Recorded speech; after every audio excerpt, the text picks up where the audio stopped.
രാവിലെ ഒരു പൂരിയാണ് ഉണ്ടാക്കിയത്. അപ്പോൾ വിചാരിച്ചു കിഴങ്ങ് കറി ഉണ്ടാക്കാമെന്ന് കരുതി. ആദ്യമേ കിഴങ്ങ് പുഴുങ്ങിയെടുത്ത് വെച്ചു.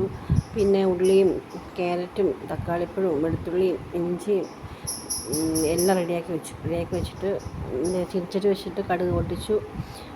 കടുക് വറുത്തിട്ട് വെളുത്തുള്ളിയോടൊക്കെ ഇട്ട് നല്ല ഭംഗിയായിട്ട് വഴറ്റി. അപ്പോഴത്തേക്ക് പിന്നെ സവാള, ഉള്ളി, പച്ചമുളക്, പിന്നെ കുറച്ച് പട്ടയൊക്കെ പച്ചയ്ക്ക് മൂപ്പിക്കാനായിട്ട് അതിനകത്തിടും, പൊടിക്കുന്ന കൂടാതെ. അതിന് ഇച്ചിരി മണം വേണം, ഇത്തിരി മണത്തിന് വേണ്ടിയിട്ട്. എന്നാൽ നല്ല ടേസ്റ്റ്, നല്ല മണം ഉണ്ടാവും ആ കറിക്ക്, നല്ല മസാലയുടെ മണം ഉണ്ടാവും. പിന്നെ ഉള്ളി വഴറ്റിയപ്പോഴത്തേക്ക് നമ്മൾ ക്യാരറ്റ് ഇട്ട് കൊടുത്തു. ക്യാരറ്റ് കഴിഞ്ഞിട്ട് നമ്മൾ തക്കാളിപ്പഴം കിഴങ്ങിട്ടു. കിഴങ്ങ് നമ്മൾ ഓൾറെഡി വേവിച്ച് വെച്ചിരിക്കുന്ന കിഴങ്ങാണേ. പിന്നെ അത് നന്നായിട്ട് വഴണ്ട് വരുമ്പോഴത്തേക്ക് തക്കാളിപ്പഴം ഇട്ട് അത് നല്ലതായിട്ട് വഴണ്ട് വരണം. അതിന് ശേഷം വേണം നമ്മൾ പൊടിയിടാൻ. മഞ്ഞൾപ്പൊടി, മല്ലിപ്പൊടി എല്ലാം ഇട്ടിട്ട് അത് നന്നായിട്ട് വഴണ്ട് വരും. നല്ലതായിട്ട് വഴറ്റണം, പച്ചമണം നന്നായിട്ട് മാറിയാലേ ടേസ്റ്റ് വരത്തുള്ളൂ.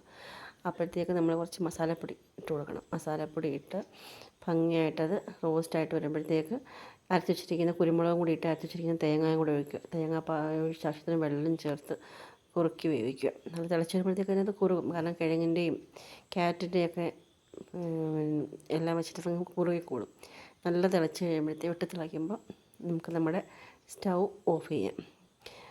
അപ്പോഴത്തേക്ക് പൂരി ഉണ്ടാക്കി അതിൻ്റെ കൂട്ടത്തിൽ കറിയും വെച്ച് കഴിച്ചു. ഇന്നത്തെ രാവിലത്തെ ബ്രേക്ക്ഫാസ്റ്റ് ആയിരുന്നു പൂരിയും കിഴങ്ങ് കറിയും.